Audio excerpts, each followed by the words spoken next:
جو سلسلہ تفسیر القرآن کا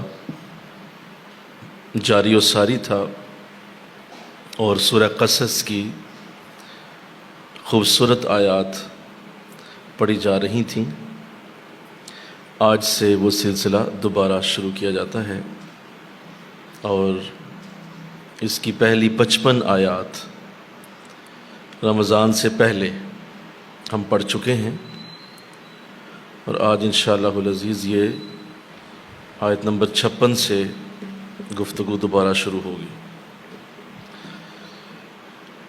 قرآن مجید کو ترجمے اور تفسیر کے ساتھ پڑھنا، یہی اس کے نازل ہونے کا مقصد ہے، اور اللہ نے قرآن کو اسی لیے بھیجا کہ قرآن کو سمجھ کر پڑھا جائے۔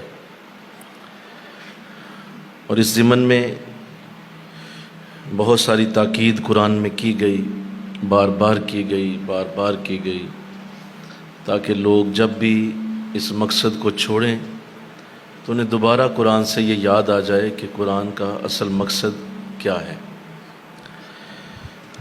تو چونکہ آج ہم اس دور میں جی رہے ہیں جس میں قرآن کی سمجھ بہت کم لوگوں میں پائی جاتی ہے، قرآن پڑھنے والے آپ کو جگہ جگہ ملیں گے، ہر گھر میں ملیں گے، ہر گلی میں ملیں گے، لیکن اگر آپ قرآن سمجھنے والے تلاش کرنے نکلے تو آپ کو بہت دکھ ہوگا۔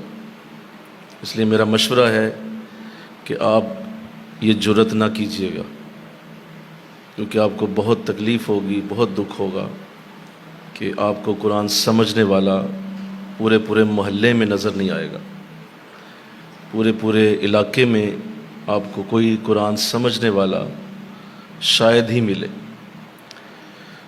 تو بڑی تکلیف ہوگی، دکھ ہوگا۔ تو اس لیے بہتر ہے کہ نہ ہی آپ ڈھونڈیں۔ لہٰذا جو اس حالت میں آج ہم مسلم معاشرے کو دیکھ رہے ہیں، اس کی بہت بڑی وجہ یہی ہے کہ ہم نے قرآن کو سمجھ کے پڑھنا چھوڑ دیا ہے، اور بالکل اس کو ایک معمولی خیال کر کے اور سمجھتے ہیں کہ شرک کرنا گناہ ہے، سود کھانا گناہ ہے، شراب پینا گناہ ہے، قتل کرنا گناہ ہے، کسی کا مال کھا لیا وہ گناہ ہو گیا، کسی کو آپ نے جو ہے وہ تکلیف دے دی وہ گناہ کا کام کیا۔ قرآن ترجمے سے نہ پڑھنا یہ ہمارے نزدیک گناہ بھی نہیں ہے، قرآن سمجھ کے نہ پڑھنا یہ ہمارے نزدیک گناہ کا کام ہی نہیں ہے۔ جید علماء کرام اس بات پہ متفق ہیں کہ قتل سے، شراب سے اور بڑے اور کبیرہ گناہوں سے بھی بڑا گناہ یہ ہے کہ آپ قرآن کو سمجھ کے نہ پڑھیں، یہ اس سے بھی بڑا ہے۔ لیکن چونکہ ایک ایسے بے حس معاشرے میں ہم رہتے ہیں کہ جن لوگوں کو سمجھ اور شعور نہ ہونے کے برابر ہے، اور ایسے لوگوں میں آپ قرآن سمجھانے نکلیں، قرآن پڑھانے نکلیں، قرآن کی بات کرنے نکلیں تو وہ کہیں گے جی ہمیں تو ثواب چاہیے، زیادہ پڑھاؤ، زیادہ آیتیں پڑھاؤ۔ بھئی زیادہ آیتیں پڑھ کے کیا کرنا ہے آپ نے؟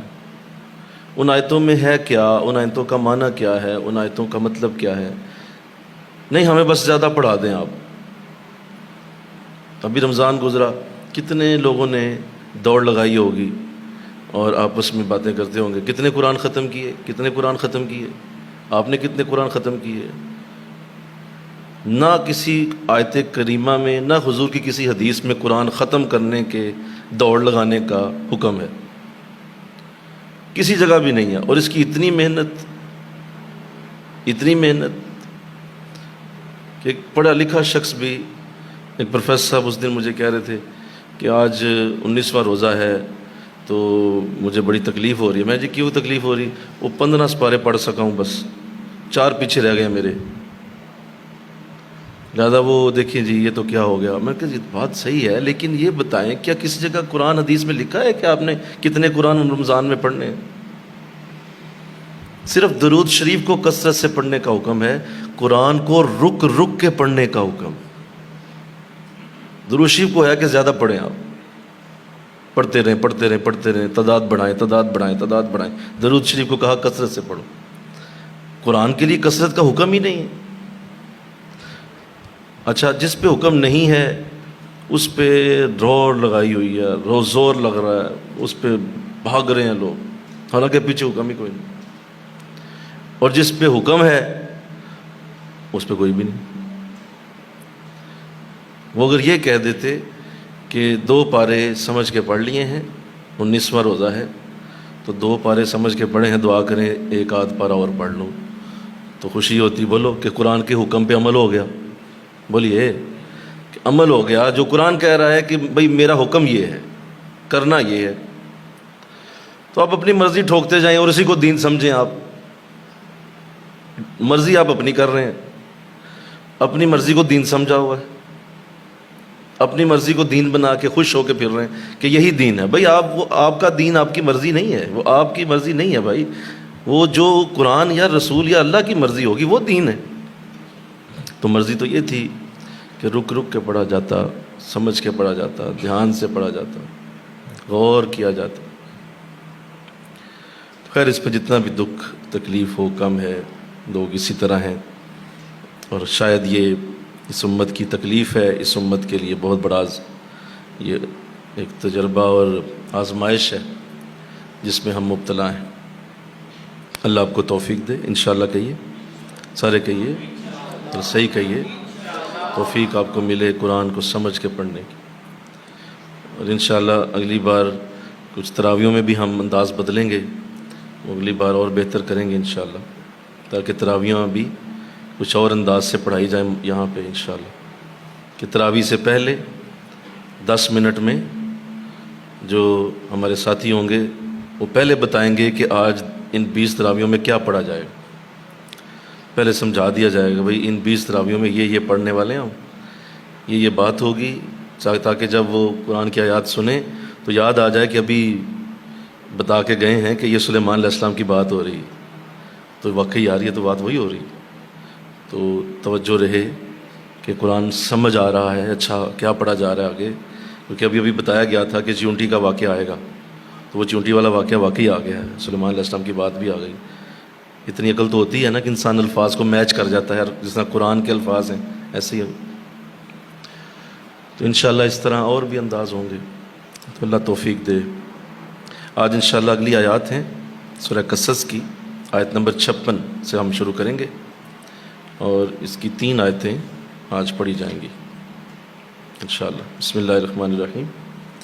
اِنَّكَ لَا تَهْدِي مَنْ أَحْبَبْتَ وَلَكِنَّ اللَّهَ يَهْدِي مَنْ يَشَاءُ وَهُوَ أَعْلَمُ بِالْمُهْتَدِينَ. وَقَالُوا إِنْ نَتَّبِعِ الْهُدَى مَعَكَ نُتَخَطَّفْ مِنْ أَرْضِنَا أَوَلَمْ نُمَكِّنْ لَهُمْ حَرَمًا آمِنًا يُجْبَى إِلَيْهِ ثَمَرَاتُ كُلِّ شَيْءٍ رِزْقًا مِنْ لَدُنَّا وَلَكِنَّ أَكْثَرَهُمْ لَا يَعْلَمُونَ. صدق اللہ العظیم. ترجمہ سنیے. اِنَّكَ لَا تَهْدِي مَنْ أَحْبَبْتَ، بے شک آپ اسے ہدایت نہیں دے سکتے جس کو آپ پسند کریں. وَلَكِنَّ اللَّهَ يَهْدِي مَن يَشَاءُ، ہاں اللہ ہدایت دیتا ہے جسے چاہتا ہے. وَهُوَ أَعْلَمُ بِالْمُهْتَدِينَ، اور وہ خوب جانتا ہے ہدایت والے کون ہیں. تو یہ آیت کریمہ بڑی خوبصورت ہے، جس میں اللہ فرما رہا ہے کہ اے نبی ٹھیک ہے آپ کو مختلف لوگ پسند ہیں، آپ لوگوں کو جب دین کی دعوت دیتے ہیں تو آپ کو بڑے لوگ پسند ہیں، اچھے لگتے ہیں آپ کو، لیکن یہ یاد رکھیے کہ آپ کی پسند سے ہدایت نہیں جائے گی. اس کے دل کو ہدایت دینا یہ آپ کی پسند سے نہیں ہے. وَلَكِنَّ اللَّهَ، ہاں اللہ ہدایت دے جسے چاہے. تو ہدایت کی جو اصل کنجی ہے وہ اللہ کی اپنی ذات ہے، اور اللہ نے ہی ہدایت کو اپنے اوپر رکھا اور آقا دو جہاں کو یہ بات ارشاد فرمائی گئی۔ ایسا کیوں کہا گیا اور اس کے پیچھے کیا ایسی وجہ بنی کہ اتنی بڑی بات حضور کو کی گئی؟ حالانکہ آقا دو جہاں صلی اللہ علیہ وسلم آپ تو یہ چاہتے ہیں کہ سارے ہی لوگ اسلام میں اسلام کے چشمے سے فیض یاب ہوں اور کوئی بھی شخص اسلام سے محروم نہ رہے۔ لہذا حضور تو یہ چاہتے تھے، آپ کی پسند یہی تھی کہ جہاں جہاں آپ تبلیغ فرمائیں لوگ مسلمان ہو جائیں۔ تو اللہ نے اس عظیم اصول کو سامنے رکھ دیا کہ بڑی اچھی بات ہے کہ آپ کا یہ دل چاہتا ہے کہ لوگ سارے ہی مسلمان ہو جائیں، لیکن آپ کی پسند سے ایسا نہیں ہوگا، ہم جسے چاہیں ہدایت دیں۔ یہ ہماری طرف سے ہے، ہدایت ہماری طرف سے۔ اللہ نے بڑی تسلی دی ہے حضور کو اور فرمایا کہ یہ اگر آپ نے ہدایت کا ذمہ خود اٹھا لیا تو میرے نبی آپ مشکل میں آ جائیں گے، آپ مشکل میں آ جائیں گے۔ لہٰذا ہم یہ چاہتے ہیں کہ آپ کی مشکل آپ پہ نہ آ جائے، تو وہ ہدایت کی ذمہ داری آپ مجھ پہ رہنے دیں، یہ میں دوں جسے چاہوں۔ اللہ تو ایسا کیوں ہے؟ کیونکہ اللہ دیکھتا ہے بندوں کے دلوں کو کہ جس دل میں واقعی ہدایت کی ضرورت ہے اللہ اسے ہی ہدایت دیتا ہے، اور جو دل ہدایت نہیں چاہتا حالانکہ آپ اسے پسند کرتے ہیں، آپ کو وہ بندہ اچھا لگتا ہے، لیکن اللہ اس کے دل کو جانتا ہے کہ یہ ہدایت چاہنے والا نہیں ہے۔ تو ہدایت کوئی وہ تو نہیں ہے کہ ایک سستی ایک مارکیٹ میں بکنے والی چیز تو نہیں ہے کہ ہر ایک کو دے دی جائے۔ لہذا اللہ پھر اس عظیم سعادت کو اپنے نبی سے فرما رہا ہے کہ نبی میں چونکہ دلوں کو جانتا ہوں اس لیے ہدایت میرے اوپر رہنے دو، تم پسند کرو لوگوں کو، اچھی بات ہے، دو اپنا کام کرو، مبلغ بنو، لوگوں کو دین کی دعوت دو، لیکن ہدایت دینا یہ میری ذمہ داری۔ یہ آیت کریمہ اصل میں نازل ہوئی حضرت ابو طالب کے حق میں، یہ اس وقت اتری جب آقا دو جہاں صلی اللہ علیہ وسلم آپ ایسی حالت تھی کہ وہ قریب المرگ تھے اور حضور ان کے قریب موجود ہیں۔ دیگر چونکہ حالت ایسی ہو چکی تھی، خبر مشہور ہو چکی تھی، تو اس خبر کی وجہ سے دیگر سردار بھی ملنے آئے ہوئے تھے، تو وہ سارے لوگ چونکہ اکٹھے تھے، حضور بھی آ گئے۔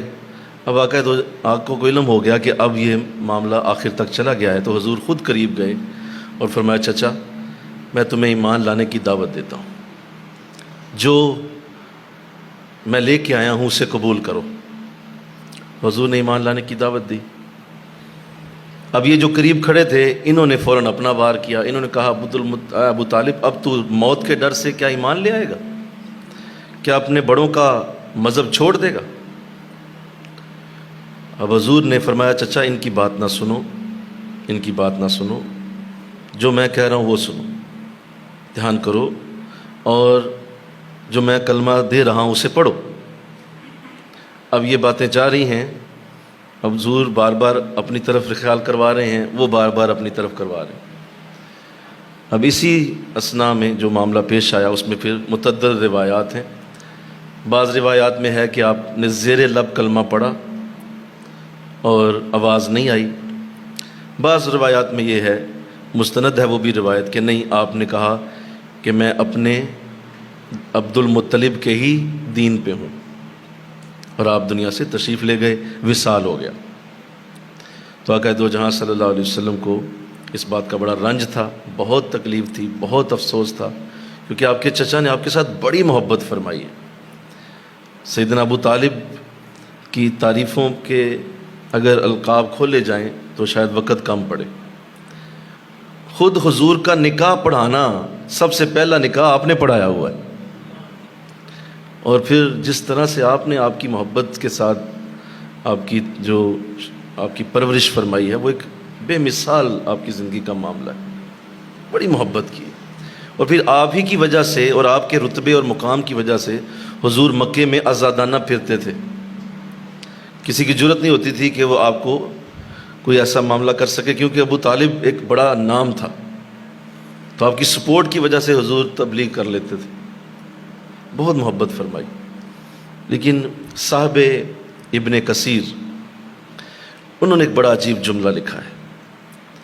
وہ اپنی تفسیر میں لکھتے ہیں کہ یہ محبت رشتہ داری والی تھی، شرعی محبت نہیں تھی.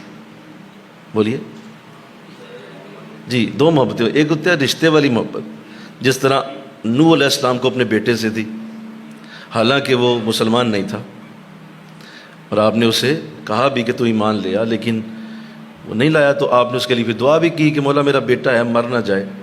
تو وہ یہ رشتہ داری والی محبت ہے. بولیے یہ شرعی نہیں ہے. تو حافظ حضرت علامہ ابن کثیر رحمۃ اللہ علیہ انہوں نے بڑی خوبصورت بات لکھی. وہ کہتے ہیں کہ یہ اس لیے اس وقت ایمان سے محروم ہوئے کہ یہ رشتہ داری والی اگر محبت ہوئی تو اللہ وہ نہیں لیتا، اللہ شرعی محبت پسند کرتا ہے اپنے نبی سے. اب ہمیں جو حضور سے محبت ہے وہ شرعی ہے، ہماری حضور کے ساتھ طبعی محبت نہیں ہے. ہم رشتہ دار نہیں ہیں ان کے ڈائریکٹ، بولو نا، رشتہ داری کوئی نہیں ہے ہماری. ہاں ہمارے رسول ہیں، ہم ان کے امتی ہیں، یہ رشتہ داری ہے. اور یہ شرعی رشتہ داری ہے، یہ شریعت کے ساتھ جڑی. اب بڑا اصول سمجھیے کہ جو یہ شرعی محبت حضور سے کرتا ہے نا، اللہ اسے کبھی بھی رائیگاہ نہیں جانے دیتا. جو شرعی کرے صحیح محبت حضور کے ساتھ. تو یہ کیسے ہو سکتا تھا کہ اتنی محبت کرنے کے بعد ایک شخص کلمہ نہ پڑھتا؟ تو حضور چونکہ اس سے بڑے آپ رنجیدہ ہوئے، غمگین ہوئے، اور اس سے دو باتیں اور بھی ثابت ہوئیں کہ بری صحبت بضع اوقات ایمان موت کے وقت بھی لے جاتی ہے. اور موت کے وقت کوئی ایسا معاملہ اگر بنا کہ کوئی شخص برے دوستوں والا تھا، اس کی دوستی اچھے لوگوں والی نہیں تھی، تو اس کی موت ایمان پہ مشکل ہے، کیونکہ اس وقت وہ برے دوست اس کو اپنی طرف کھینچ لیں گے. وہ برائی تمہیں نہیں چھوڑے گی اگر تم نے اپنے آپ کو اس سے پہلے ان سے چھوڑ نہ دیا. اس وقت چونکہ قریب دو کافر کھڑے تھے، استغفر اللہ، حالانکہ حضور، اللہ کے رسول، محبوب، سارا کچھ، لیکن وہ دو کافر باری ہو گئے اور وہ تانے مارنے لگے کہ آپ نے دیکھیں موت کے خوف سے کا کلمہ پڑھنا، اب اس تانے کے ڈر سے آپ نے کلمہ نہ. خیر، تو اب اس میں مفسرین کا کچھ اور بھی کلام ہے. وہ یہ فرماتے ہیں کہ حضرت ابو طالب کے ایمان کے اوپر زیادہ بحث نہ کی جائے انشاءاللہ. کیوں؟ اس کی وجہ یہ ہے کہ یہ حضور جانے اور اللہ جانے اندر کیا معاملہ بنا، کیسے ہوا، کیوں ہوا. اللہ کی حکمتوں میں سے ایک حکمت یا اللہ کی قدرتوں میں سے ایک قدرت کا اظہار ہے یہ کہ اللہ نے یہ بھی دکھا دیا کہ میں چاہوں تو نبی کے اپنے چچا کو بھی ایمان پہ نہ آنے دوں، اور چاہوں تو روم اور فارس سے سلمان فارسی کو بلا لوں اور وہ حضور کا کلمہ پڑھ جائے، اور چاہوں تو بلال حبشہ سے آ جائے وہ کلمہ پڑھ جائے، چاہوں تو سہیب روم سے آ جائے، بولو، وہ کلمہ پڑھ جائے. تو یہ میری قدرتوں کے اظہاروں میں سے ایک اظہار ہے. میں جسے چاہوں کلمے کی توفیق. تم کیا اس دین کے ٹھیکیدار ہو سارے کہ تم چاہتے ہو کہ جس کو چاہتے ہو کلمہ پڑھا لو؟ میں جی اس گلی میں نکلوں سب کو کلمہ پڑھا لوں، میں اس گلی میں نکلوں سب کو پڑھاؤں. تو اللہ اپنے بندوں سے کہہ رہے تمہارا اس میں عمل دخل نہیں ہے، یہ میری قدرتوں کا اظہار ہے. جس کو چاہوں کلمے کی توفیق دوں. اس پہ ہم کتنے خوش نصیب ہیں. میں کہوں نا سبحان اللہ کہ ہمیں اللہ نے سعادتیں دی. ہم کلمہ پڑھنے جب مرضی پڑھ لیں، ابھی پڑھ لیں، پھر 1000 بار پڑھ لیں، بلکہ ہمارا تو ذکر ہی نفیس بات ہے. کتنی بڑی نعمت ہے یہ. کبھی سوچو تو صحیح، کبھی اکیلے تنہائی میں سوچو کہ یہ کلمہ کتنی بڑی نعمت ہے. اس کلمے کا حضور کو کتنا احساس تھا، کتنی فکر تھی کہ میرا چچا پڑھ لے، میرا چچا پڑھ لے، میرا چچا پڑھ لے. نہیں پڑھ سکتا. اس رنجیدگی کی وجہ سے جب ایسا معاملہ بنا تو اللہ نے آپ کی تسلی کے لیے یہ آیت اتاری کہ نبی آپ تسلی رکھیے. ذرا آیت دوبارہ سنیے. بے شک آپ ہدایت نہیں دے سکتے جس کو آپ پسند کریں، البتہ اللہ ہدایت دیتا ہے جسے چاہتا ہے، اور وہ خوب جانتا ہے ہدایت یافتہ لوگوں کو، اسے خوب پتہ ہے. تو ایک بہت بڑا مسئلہ حل ہو گیا. آج ایک مبلغ کو تسلی دے دی گئی. ہم اگر یہاں بیٹھ کے آپ کو گفتگو سناتے ہیں، آپ ہم سے بات سنتے ہیں، آپ ہم سے قرآن کی آیات لے کے جاتے ہیں، تو ہمارا مقصد آپ کے پیچھے پیچھے لٹ لے کے بھاگنا نہیں ہے. ہدایت کی ذمہ داری میری نہیں ہے، اللہ کی ہے۔ ان کے کہو نا سبحان اللہ۔ تو مبلغ کو تسلی دے دی گئی، مبلغ کو ٹھنڈ پڑ گئی، مبلغ کو آسانی کر دی گئی، مبلغ صاحب آپ پریشان نہ ہو، آپ کا جو اجر ہے، آپ کا جو نور ہے، وہ حشر تک ہم نے محفوظ کر دیا، آپ کا اجر ہمارے ذمہ، وہ ملے گا آپ کو۔ ہدایت دینا وہ آپ کی ذمہ داری نہیں۔ تسلی سے بات کریں، لوگوں کو بتائیں، سمجھائیں، لیکن آگے لوگ کیسے نیکی کرتے ہیں، کہاں کرتے ہیں، یہ آپ کا کام نہیں۔ تو مبلغ کے لیے بھی بہت بڑی آسانی ہو گئی، اچھی بات سنانے والے کے لیے تسلی اتار دی گئی، میری کو سنتا ہی نہیں، میری بات پہ عمل ہی لوگ کرتے، میری کو بات پہ ٹھہرتے ہی نہیں ہیں، مجھے تو لوگ سننا پسند ہی نہیں کرتے۔ تو بھائی یہ باتیں تم نہ سوچو، یہ تمہارا کام نہیں، تمہارا کام یہ اپنی پوری انرجی لگا دو اللہ کے دین کو پھیلانے کے لیے، پوری انرجی صرف کرو۔ آگے لوگ اس کا کیا کریں، اچار بنا کے کھائیں، جو مرضی کریں، تمہارا اس سے کیا تعلق ہے؟ اس کے رب کا دین ہے، اس کے رسول کا دین ہے، وہ کرے گا۔ تو اللہ توفیق دے انشاءاللہ۔ بہت بڑی خوبصورت آیت، بہت بڑی آیت، اور بے شمار لوگ چونکہ اس مخمصے اور اس نفس کے جال میں پھنسے ہوتے ہیں کہ ہم کیوں اچھی بات سنائیں جی، ہماری وجہ سے کن نیک ہونا ہے، ہماری وجہ سے کون نیک ہو جائے گا، رہنے دیں، اپنے اندر ہی نیکی لے کے تو فوت ہو جاؤ۔ تو نہیں، یہ فضول بات ہے، اس نفس کے جال سے باہر نکلو، سنو، ہدایت دینا تمہارا کام نہیں ہے، اچھی بات بتاؤ، لوگوں کو نیکی کی بات سنا دو، بتا دو۔ آگے ارشاد فرمایا وَقَالُوا إِن نَتَّبِعِ الْهُدَى مَعَكَ نُتَحَطَّفْ مِنْ أَرْضِنَا أَوَلَمْ نُمَكِّنْ لَهُمْ حَرَمًا آمِنًا يُجْبَى إِلَيْهِ ثَمَرَاتُ كُلِّ شَيْءٍ رِزْقًا مِنْ لَدُنَّا وَلَكِنَّ أَكْثَرَهُمْ لَا يَعْلَمُونَ۔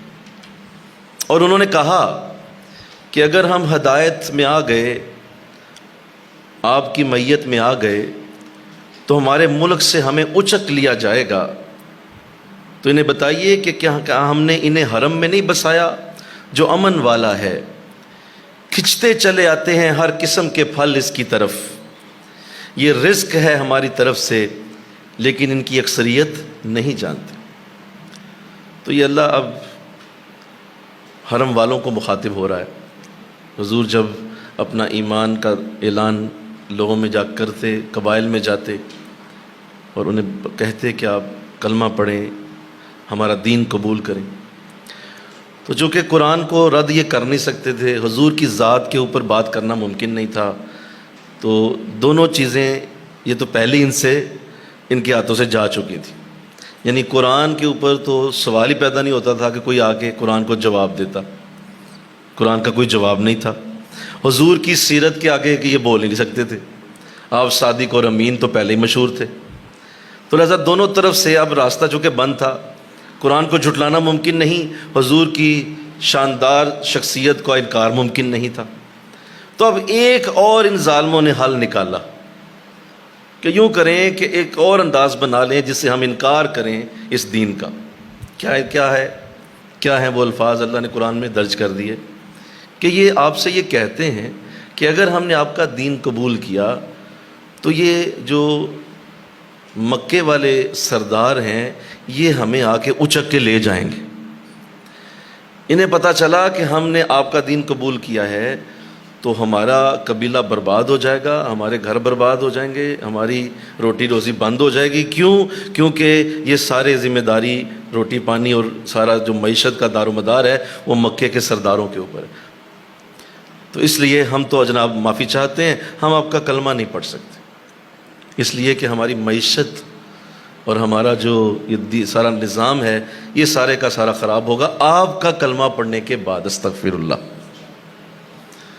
تو سن رہے ہیں آپ، قرآن سن رہے ہو نا کہ یہ بات انہوں نے کہی۔ آقا دو جہاں صلی اللہ علیہ وسلم کو جب یہ کہا گیا تو اس سے پہلے کہ آپ جواب دیتے، اللہ نے خود ہی قرآن میں جواب دیا، فرمایا یہ سارے بدبخت جھوٹ بول رہے ہیں، ایسا ہرگز نہیں ہے، ایسا ہرگز نہیں ہے۔ ٹھیک ہے، اس وقت جو مکے کی اس وقت حالت ہے وہ یہی ہے کہ مکہ مرکز ہے، اور مکے کے جتنے سردار ہیں انہوں نے اسی لیے ایسا کیا ہوا تھا کہ سارے بت لا کے حرم میں رکھے ہوئے تھے، ہر قبیلے کا بت حرم میں، بولو ہر قبیلے کا بت حرم میں، ہر قبیلے کا بت حرم میں، اور سب کو پتہ تھا کہ ہمارے بت وہاں پڑے، لہٰذا حج کے دنوں میں سب وہاں پہنچتے اور جا کے اپنے بتوں کی زیارت کرتے، جا کے بتوں کے اوپر چڑھاوے چڑھاتے اور وہ ان کے بتوں کا خیال رکھتے تھے۔ پورا سال ان بتوں کو نہلایا جاتا، صاف ستھرا کیا جاتا، تاکہ ہر قبیلہ یہاں آ کر اپنے بتوں کی پوجا میں آسانی رہے ان کے لیے۔ تو مکے نے عرب کے دیگر قبائل کو گردن سے پکڑا ہوا تھا، بولیے گردن سے جکڑ کے رکھا ہوا تھا کہ کوئی قبیلہ مکے سے ادھر ادھر نہ ہو سکے۔ لہذا بتوں کو وہاں لا کے رکھنا اور پھر حرم کے متولی کہلانا اور حرم کی پوری آبیاری، حرم کے کھانے پینے کا ذمہ ان کا، حرم میں داخلہ ان کی مرضی سے، بولو جانا ان کی مرضی سے، کاروبار ان کی مرضی سے۔ تو یہ پورا عرب جو ہے وہ مکے کے زیر نگیں تھا۔ اب حضور چونکہ باہر جب جاتے قبائل میں تو وہ یہی کہتے جی آپ کا کلمہ پڑھیں گے تو وہ تو حرم میں نہیں آنے دیں۔ بولیے آج کیا قرآن آج کے دور کے لیے نہیں ہے کیا؟ آج بھی یہی ہے نا کہ اگر ذرا بات کرو گے کسی بھی ایسے موضوع پہ، امریکہ آ کے چک کے لے جائے گا سارا۔ آج بھی اسی طرح سیم وہی سیم آیت آج بھی، کہ اگر ہم آپ کا ایمان قبول کرتے ہیں اور آپ کا دین قبول کرتے ہیں تو پورا مکہ ہمارا دشمن ہو جائے گا اور ہم تو مارے جائیں گے، ہماری تو ساری معیشت ختم ہو جائے گی۔ اللہ، اور خاص طور پہ مکے والے وہ بھی ایک بات کرتے تھے کہ سرداروں سے ہم دشمنی لے سکتے۔ تو اللہ نے آگے ان کا جواب دیا، سنیے اب اللہ کا جواب سنیے۔ فرمایا کہ یہ کہتے ہیں اچک لیا جائے گا ہمارے ملک سے، تو ان سے کہو کیا ہم نے تمہیں ایسے حرم میں نہیں بسایا ہوا جو امن والا ہے؟ کہا اگر تم کلمہ پڑھتے ہو تو تم حرم میں جاتے ہو کلمہ پڑھ کے، تو حرم تو پہلے ہی امن کی جگہ ہے۔ اس حرم میں تو کوئی باپ کا قاتل بھی آ جائے تو کوئی اس کی طرف آنکھ نہیں اٹھا سکتا، اور باپ کا قاتل سامنے کھڑا ہے، بیٹا دیکھ رہا ہے میرے باپ کا قاتل ہے، لیکن حرم میں وہ اس کو چھو نہیں سکتا کیونکہ حرم امن کی جگہ ہے، وہاں لڑائی بڑھائی فساد ممکن نہیں۔ کہا ہم نے تو تمہیں پہلے ہی حرم دیا ہوا ہے، اور دوسرا تم کہتے ہو کہ تمہاری روزی روٹی، تو سنو جب ابراہیم نے یہاں دعا مانگی تھی تو دیکھو اس وقت ابھی اٹھو جا کے مکے کے ارد گرد جاؤ ہاں ذرا، ہر طرف صحرا نظر آئے گا، کوئی کھیتی باڑی کا دور دور تک کوئی تمہیں نظر آنے والی شے نہیں، لیکن پورا مکہ پھلوں سے بھرا رہتا ہے ہر وقت، کبھی یہاں سے پھل ختم نہیں ہوئے، کبھی یہاں سے روٹیاں ختم نہیں ہوئیں، اناج ختم نہیں ہوا۔ یہ کس طرح ہو رہا ہے؟ اس لیے کہ ہم نے اس کو ابراہیم کی دعا سے، کھیتی باڑی سے پاک کر کے اس کو ہر لحاظ سے ثمرات کے ساتھ بھر دیا ہوا ہے۔ حضرت تمہیں اس بات کا کیا خوف ہے کہ تم ایمان لاؤ گے تو روٹی نہیں ملے گی؟ تسلی رکھو، یہ حرم ہر وقت اللہ کی نعمتوں سے بھرا رہے گا۔ کیا آج بھی ایسا نہیں ہے؟ بولیے، حرم بھرا رہتا ہے۔ دنیا میں آپ کسی بھی پروڈکٹ کا نام لیں، کسی پھل کا نام لیں، کسی دنیا میں بننے والی چیز کا نام لیں، نہ وہاں کوئی فیکٹری، نہ وہاں کوئی باغات، نہ وہاں کوئی کھیتی باڑی، نہ وہاں کوئی کھیت، ایسا کچھ بھی نہیں، بلکہ دریا ہی کوئی نہیں۔ اللہ نے ساری نعمتیں مکے میں جمع کر دی ہوئی۔ کوئی لاؤ، کوئی نام لو کسی دنیا کی شے کا، تمہیں مکے سے ملے گی۔ کیوں؟ اللہ ساری نعمتوں کو کھنچتا ہوا مکے کی طرف لاتا ہے۔ تو یہ منع کیا گیا کہ نبی یہ جھوٹ بول رہے ہیں، فسادی لوگ ہیں، آپ کی بات کو نہ ماننے کے بہانے بناتے ہیں، ورنہ ایسا نہیں ہے۔ ہم نے مکے میں امن بھی رکھا ہوا ہے اور مکے میں رزق بھی رکھا ہوا ہے، جتنا چاہے رزق کھائیں، جتنا چاہے امن میں رہیں، اور ہم نے اس کو بلدن امین بنایا ہوا ہے، یہ امن والا شہر۔ اللہ، اور ساتھ دیکھیے کیا کہا، یہ رزق ہے ہماری طرف سے، ہم یہاں رزق کے ذمہ دار ہیں خود، پوری کائنات میں بھی ہم ہی ہیں، لیکن جو مکے کا رزق ہے وہ تو خصوصی ہمارے ذمہ۔ تسلی رکھو، یہ رزق تمہیں ضرور پہنچ کے رہے گا۔ اور آگے کہا لیکن ان کی اکثریت کچھ نہیں جانتی، کہا یہ لا علم لوگ ہیں، غلط بات کرتے ہیں۔ آگے سنیے، وَكَمْ أَخْلَقْنَا مِنْ قَرْيَةٍ بَطِرَتْ شَيْءٍ فَمَتَاعُ الْحَيَاةُ الدُّنْيَا وَزِينَتُهَا وَمَا عِنْدَ اللَّهِ خَيْرُ الَّذِينَ كُنْتُمْ تُزْعَمُونَ۔ سنیے، اور ہم نے کتنے شہر برباد کر دیے جب وہ فخر کرنے لگے معیشتها، اپنی خوشحالی پر، فَتِلْكَ مَسَاكِنُهُمْ لَمْ تَسْكُنْ مِنْ بَعْدِهِمْ إِلَّا قَلِيلًا وَكُنَّا نَحْنُ الْوَارِثِينَ۔ بس یہ ہیں ان کے گھر جن میں وہ رہا کرتے تھے، آج مٹ چکے ہیں، مگر بہت کم عرصہ یہ لوگ اس میں رہے ہیں، اور آخر کار ہم ہی اس کے وارث بنے۔ پھر سنیے، ہم نے کتنے شہر برباد کر دیے جب وہ فخر کرنے لگے اپنی خوشحالی پر۔ ہم نے کتنے شہر برباد کر دیے۔ اٹھو سوچو، اٹھو جا کے ریسرچ کرو، دنیا میں کتنے دنیا میں ایسے شہر ہیں جو اتنے خوشحال تھے کہ وہاں خوشحالیاں، اس قدر ہریالیاں، اس قدر آسانیاں، اس قدر لوگوں میں جو ہے وہ ایک صحت مند انداز اور سڑکیں اور گھر اور بہترین ان کی معیشت، لیکن آج دیکھو تو وہ کھنڈر بنے ہوئے۔ ہم نے برباد کر دی۔ خود کہا اللہ نے، ہم نے کتنے شہر برباد کر دیے جب وہ فخر کرنے لگے اپنی خوشحالی پر۔ تو اگر تمہیں لگتا ہے کہ یہ خوشحالی تمہاری طرف سے ہے تو تم بے وقوف ہو۔ یہ خوشحالی ہم دیتے ہیں جس کو چاہتے ہیں، یہ ہماری طرف سے آنے والی خوشحالی، یہ خوشحالی ہم نے دی ہوئی ہے۔ ہم نے تمہیں یہ مال دیا، ہم نے تمہیں یہ عزتیں دی، ہم نے تمہیں یہ اچھے گھر دیے، ہم نے تمہیں یہ سارا کچھ عطا کیا، یہ ہماری طرف سے تھی۔ اور جب وہ اترانے لگے اس پہ، فخر کرنے لگے، غرور کرنے لگے کہ بہت کچھ ہے ہمارے پاس، ہم تو، ہمارے جیسا تو ہے ہی کوئی نہیں، تو کہا بس ہم نے پھر ان کے شہروں کو برباد کر دیا۔ اور آگے دیکھیے، بات دیکھیے، بس یہ ہیں ان کے گھر جس میں بہت تھوڑی دیر یہ رہے ہیں، بہت تھوڑی دیر۔ ایک گھر کے اندر انسان کتنی دیر رہتا ہے؟ زیادہ تر بزرگوں نے لکھا کہ ایک گھر میں زیادہ سے زیادہ جو وقت انسان کا گزرتا ہے وہ 50 سال۔ 50 سالوں میں وہ شخص اس گھر سے فارغ ہو جاتا ہے۔ اس سے پہلے یا بولو 50 سال کے اندر اندر، یا اس کے تھوڑا بعد، وہ اس گھر سے، بولیے جس گھر میں بھی تم رہتے ہو، اس گھر میں 50 سال سے زیادہ تم نہیں رہ سکو۔ ابھی نوٹ کر لو، لہذا کتنا کم عرصہ ہے، بولیے، اربوں سالوں کی زندگی اور 50 سال کسی گھر میں رہنا۔ کہا کہ بہت کم عرصہ یہ رہے ہیں، اور آخر کار ہم ہی اس گھر کے وارث بنے ہیں۔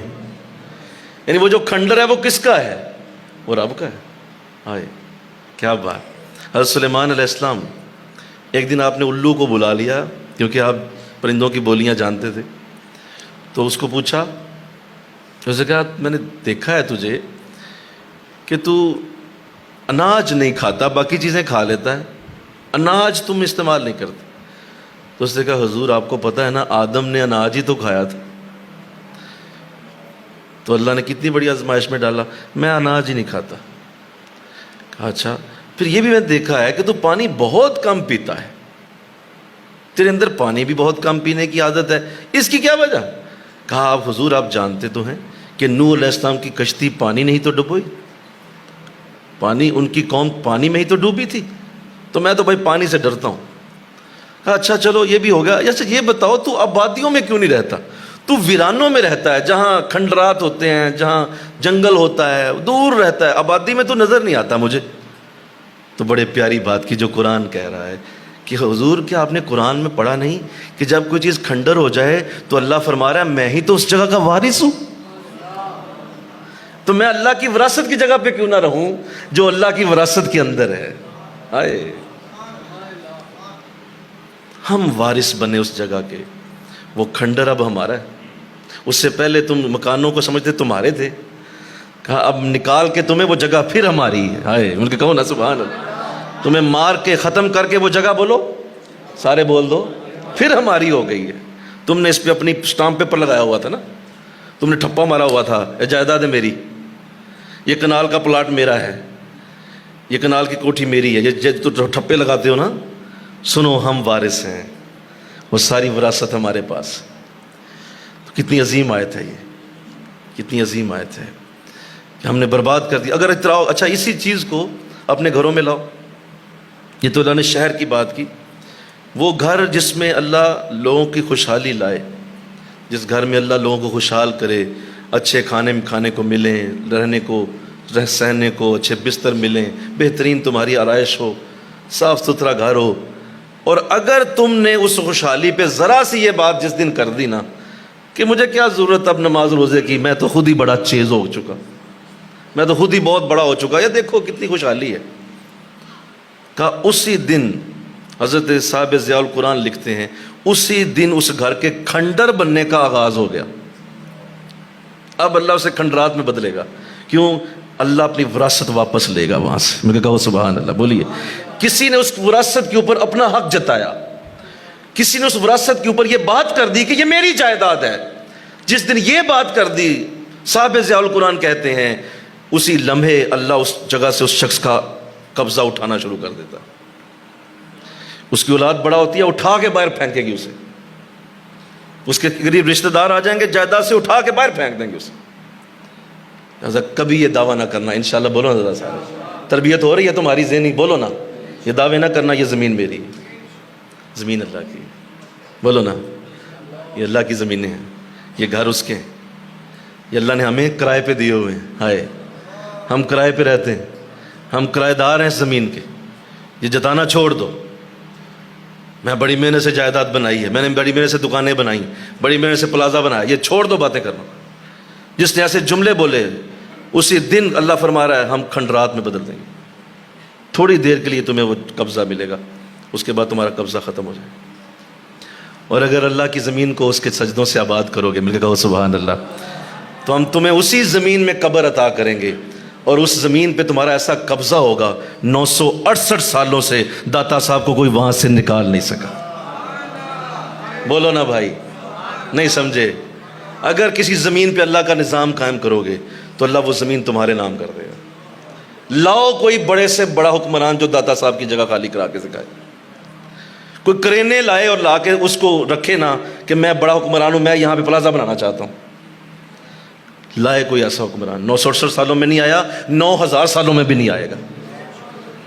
کیوں؟ وہ اللہ کی زمین کو سجدوں سے آباد کرتے رہے, وہ اللہ کی زمین کو نیکیوں سے آباد کرتے رہے. اللہ نے زمین ہی ان کے نام کر دی. وہ پلاٹ داتا صاحب کا ہے, وہ غوث اعظم کا مزار ان کا ہے, پوری کائنات میرے نبی کی ہے. ہائے, جہاں جہاں جاؤ گے حضور کی زمین ہے. یہ اس بات کو سمجھو. ہم نے ہلاک کر دیے شہر جو خوشحالی پہ اترانے لگے. خوشحال ہو گئے تو بڑے اپنے آپ کو سمجھنے لگے. سمجھ لو کہ ہم نے تمہارا پتہ صاف کر دینا ہے اب. تو اللہ اس سے محفوظ کرے, آمین کو. مخلق القرى حتى يبعث في امها رسولا يتلو عليهم آیاتنا وما كنا مخلق. ہے آپ کا رب ہلاک کرنے والا بستیوں کو. آگے وضاحت کر دی. ہائے, پہلے کہا میں نے ہلاک کر دی, پھر کہا نہیں, آپ کا رب ہلاک کرنے والا نہیں ہے بستیوں کو جب تک ان کے مرکزی شہر میں کوئی رسول نہ بھیج دے جو اسے میری آیتیں پڑھ پڑھ کے سنائے. اور ہم کبھی بھی کسی بستی کو ہلاک نہیں کرتے مگر اس کے بسنے والے جب ظالم ہو جائیں. دو باتیں. پہلی بات کی کہ ابھی میں نے کہا ہے کہ میں ہلاک کر دیتا ہوں, اب آگے وجہ بتائی. فرمایا وجہ یہ ہے کہ ایک تو ہم کبھی بھی ایسا نہیں کرتے جب تک کوئی رسول وہاں نہ ہو. ہم بھیجتے ہیں اپنا ایک بندہ اور اس سے پہلے اس پورے ماحول میں وہ ہماری آیتیں سناتا ہے, وہ لوگوں کو ہماری طرف بلاتا ہے, وہ لوگوں کو نیکی کا پیغام دیتا ہے. یہ ہماری طرف سے پہلے حجت ہے. یہ حجت ہم پوری ضرور کرتے ہیں. ڈائریکٹ کسی پہ عذاب اتار دیا یہ ہمارا کام بولو نہیں ہے, ہمارا کام نہیں کہ ڈائریکٹ اتاریں. ہم پہلے ایک رسول بھیجیں گے, وہ وہاں ہمارا پیغام دے گا, لوگوں کو بتائے گا, لوگوں کو نیکی کی پیغام کی طرف بلائے. اب جب وہاں سے وہ مایوس ہوگا اور جب وہ دیکھے گا کہ نہیں کوئی نہیں اب میری بات سنتا اور وہ ظلم پہ آ جائیں گے تو پھر ہم اپنا وعدہ پورا کر دیں گے, پھر ہم بستیوں کو ہلاک کر دیں گے, پھر ہماری طرف سے عذاب اتریں گے. کیوں؟ ہماری بات سنی کیوں نہیں گئی, ہماری بات کی طرف دھیان کیوں نہیں دیا گیا, کیوں ہماری بات کو نظر انداز کیا گیا, کیوں ہمارے رسول کی اہانت کی گئی, کیوں ہمارے بھیجے ہوئے کی بے عزتی کی گئی, کیوں ہمارے بھیجے ہوئے کی بات کو نہیں سنا گیا, کیوں ہمارے بھیجے ہوئے کو اہمیت نہیں دی گئی. بس اسی غصے میں اب ہم اپنا کام شروع کریں گے جو کہ اس وقت پہلے نہیں کیا جب تک وہ رسول ہمیں خود نہ کہے کہ ٹھیک ہے مولا میں مایوس ہو گیا. پھر ہم یہ عمل کرتے ہیں. تو اللہ اپنی حجت تمام کرتا ہے, کبھی بھی گیند اپنی کوٹ میں نہیں رکھتا. کوئی حشر کے دن کوئی شخص بھی کہے کہ مولا میں ایسی بستی میں تھا اور وہاں مجھے عذاب کا سامنا کرنا پڑا، تو مجھے تو پتہ ہی نہیں تھا کہ تیرا رسول آیا ہوا ہے، تو اس لیے مجھے عذاب کیوں ملا؟ تو اللہ کی بارگاہ میں وہ کبھی سوال نہیں کر پائے گا، اس لیے کہ اللہ اس سے پہلے اپنے نبی کی تعلیم ضرور اس تک پہنچا دے گا۔ اپنے رسول کی تعلیم بول دو پہنچا دے گا، وہ تم تک پہنچے گی۔ اس کے بعد اگر تم اس کو نہیں مانو گے اور اس کے اوپر پورا دھیان نہیں دو گے تو پھر اللہ کا اصول اپنی جگہ قائم کہ ہم نے کتنے ہی شہر اجاڑ دیے، ختم کر دیے۔ اس لیے یہ ذہن نشین رکھیے کہ آپ کے قریب جو لوگ اللہ کا پیغام آپ کو دے رہے ہیں انہیں غنیمت سمجھیں، مل کے کہو سبحان اللہ، انہیں غنیمت جانیں، ان لوگوں کی اہمیت کو سمجھیں جو آپ کے قریب رب کا پیغام دے رہے ہیں، جو آپ کے قریب رب کی طرف بلا رہے ہیں۔ وہ رسول تو نہیں ہیں بولیے، لیکن رسولوں کے نمائندے ہیں۔ وہ نبی تو نہیں ہے بولو، لیکن نبیوں کے نمائندے ہیں۔ وہ اللہ کے برگزیدہ اس طرح بھیجے ہوئے تو نہیں ہیں، لیکن اللہ انہی کے ذریعے اپنا پیغام تم تک پہنچا رہا ہے۔ اس لیے ان کی قدر کیجیے، اپنے علماء کی قدر کیجیے، اپنے ان لوگوں کی قدر کیجیے جن کی وجہ سے ابھی تک عذاب نہیں آیا، جن کی وجہ سے ابھی تک زمینیں قائم ہیں، جن کی وجہ سے ابھی تک یہ عزتیں بنی ہیں۔ کیوں؟ اللہ ان لوگوں کی عزتوں کی وجہ سے تمہیں معاف کرتا جا رہا ہے کہ یہ لوگ میرا پیغام دے رہے ہیں، ابھی ذرا اور دے لیں، تھوڑا سا ذرا اور دے لیں، ذرا اور دے لیں، ذرا کچھ سال اور گزر جائیں، یہ میرا پیغام دینے والے یہ مجھے بڑے پسند ہیں، ذرا اور دے لیں۔ لہذا ان کی وجہ سے تمہیں چھوڑتا ہے۔ ارے کتنی پیاری بات کسی بزرگ نے کہی کہ اللہ کسی اللہ والے کے چہرے کو جب دیکھتا ہے تو اس چہرے کے پیچھے لاکھوں کو معافی دے دیتا ہے کہ یہ چہرہ ابھی زمین پہ موجود ہے، پیچھے ان کے چھوڑو یار، جانے دو ان کو۔ اس چہرے کی وجہ سے تم بستے ہو دنیا میں، تم سمجھتے ہو کہ تم خود بس رہے ہو۔ یہ آج غلط فہمی نکالو، یہ غلط فہمی آج نکال دو، ہم خود نہیں بس رہے، یہ بزرگوں کے چہرے ہمیں بسا رہے ہیں۔ اللہ نے اپنے نبی کے لیے قرآن میں اتارا، اے نبی جب تک تو ان میں موجود ہے اللہ عذاب نہیں اتارے۔ ہاں اللہ کا کیا کام ہے کہ وہ ان کو عذاب دے؟ وَأَنْتَ فِيهِمْ، اے نبی تو ان میں موجود ہے، ہم کیسے عذاب اتار دیں؟ تو موجود۔ تو جب تک حضور کا چہرہ اور آپ کے اصحاب کے چہرے اور آپ کے اولیاء کے چہرے اور آپ کی امت کے بڑے بڑے متبعین کے چہرے موجود ہیں، اللہ ان چہروں کے صدقے ان گلیوں محلوں کو بساتا ہے۔ جب تک وہ رسول کے نمائندے موجود ہیں، کہا ہم عذاب نہیں اتاریں۔ ہاں جب وہ انہیں بھی نظر انداز کر دیں، چھوڑ دیں اور ان سے روح گردانی کریں اور ان کو کم اہمیت دیں اور اپنی زندگی میں ان کو نکال دیں اور کہیں نہیں ہمیں ضرورت ہی نہیں جانے کی، کہا بس ہم اس گھر کو بھی برباد کریں گے، اس محلے کو بھی کر دیں گے، پورے شہر، کیوں ہمیں ضرورت ہی کوئی نہیں، یہ سارا کنڈم مال ہمیں نہیں چاہیے۔ بولو جو اچھا انسان تھا وہ تو اٹھ گیا، اب باقی پیچھے کنڈم مال رہ گیا، اٹھاؤ اس کو بھی عذاب دو اور ختم کرو، زمین پہ ایک نیا نظام شروع کرو، نیا علاقہ شروع کرو، اللہ نئی زمین آباد کر دے اللہ۔ تو اس لیے ان بزرگوں کی قدر کیجئے، انشاءاللہ کہو، اپنے علماء کی قدر کیجئے، ان مبلغین کی قدر کیجئے، یہ جو دین کا پیغام پھیلاتے رہتے ہیں، دین کی باتیں سناتے رہتے ہیں۔ تمہارے کانوں میں تکلیف ہوتی ہوگی، تمہیں بڑا تکلیف والا مسئلہ نہ ہی سننا پڑے والا انداز ہوگا، لیکن تمہیں پتہ ہے تمہارا صبح کا انداز اور شام کا انداز اور یہ صبح کی روشنیاں جو تم دیکھتے ہو یہ انہی کے چہروں کے صدقے دیکھتے ہو۔ اگر یہ لوگ نہ ہوں، آقا اسلام نے فرمایا اللہ نے زمین پہ لوگوں کو کچھ ایسے لوگ رکھے ہیں جو زمین کا زیور ہیں۔ جس طرح عورت زیور سے سجتی ہے، اس کے جسم کا حصہ زیور سے سجتا ہے، وہ جسم کے اوپر زیور پہن لیتی ہے تو وہ ہاتھ خوبصورت ہو جاتے ہیں، وہ گلے میں ہار پہنتی ہے گلا خوبصورت ہو جاتا ہے، وہ ماتھے پہ بندیاں لگاتی ماتھا خوبصورت ہو جاتا ہے۔ فرمایا ایسے ہی جس زمین پہ اللہ والا ہوتا ہے وہ زمین خوبصورت اللہ کی بارگاہ میں، زمین کا زیور ہیں یہ لوگ۔ تم اپنے چہروں سے نہیں بس رہے، ان کی وہ اللہ کے ساتھ محبتیں ہیں جن کی وجہ سے اللہ معاف کرتا جائے اللہ۔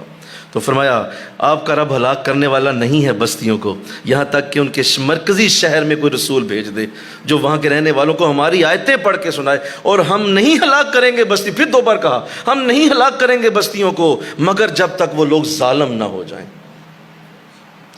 ظلم جب تک عام نہ ہو جائے۔ جب ظلم ایک حد سے بڑھتا ہے ہم پوری بستی ختم کر دیں. تو یہ قرآن ہے. مل کے کہو سبحان اللہ. یہ قرآن ہے, یہ قرآن کھلا ہے, یہ قرآن واضح, یہ قرآن تمہارے سامنے کھل کھل کے بول رہا ہے, کھل کھل کے تمہیں حقیقتیں بتا رہا ہے. اور اگر اس حقیقت سے منہ موڑو گے تو جاؤ گے کہاں؟ قرآن کے سوا جگہ ہی کون سی ہے؟ وہ حقیقت جو قرآن بتائے اس کے سوا کوئی اور جگہ ہے ہی نہیں. تو آئیے آج جو ہم نے قرآن سے سیکھا اللہ اس کو مزید برکتوں سے ہمیں سمجھائے.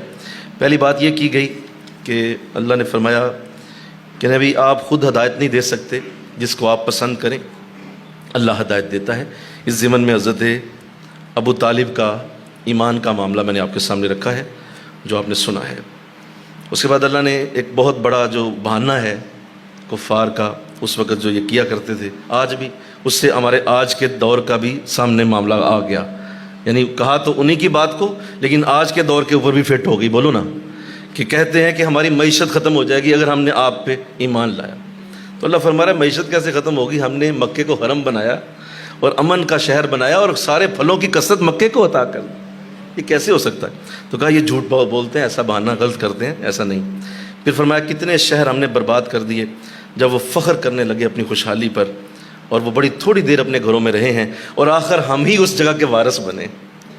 تو اس بارے میں بات کی گئی کہ خوشحالی پہ اترانا اور جائیدادوں پہ اترانا اور اپنے گھروں کو اپنی ملکیت سمجھنا, اور کسی کو جو ہے وہ ایسا انداز اختیار کرنا کہ اس کو جائیداد سے نکال دو, اس کو آگ کر دو, اس کو میرا یہ پلاٹ میں نے کبھی نہیں اس کو دینا, یہ میرا گھر میرے نام ہوگا, کسی اور کو میں نے کیوں دینا ہے, ایسے انداز جو اختیار کرے گا, اب جگہ زمین کے اوپر اپنا قبضہ کہنے کی بات کرے گا, اللہ فرما رہا ہے میں اس کو کھنڈر بنا دوں گا اسی دن سے. اس زمین کو میری الفاظ ہیں مجھے یاد آ گئے قرآن میں. اللہ افلا ینظرون الی الارض, تم زمین کو کیوں نہیں دیکھتے, کیف سطحت, ہم نے کیسے بچھایا ہوا ہے اس کو, ہم نے بچھایا ہوا ہے زمین کو. تمہاری ہمت ہے ایک 10 مرلے کا پلاٹ بھی اٹھا کے دوسری جگہ رکھ کے دکھاؤ.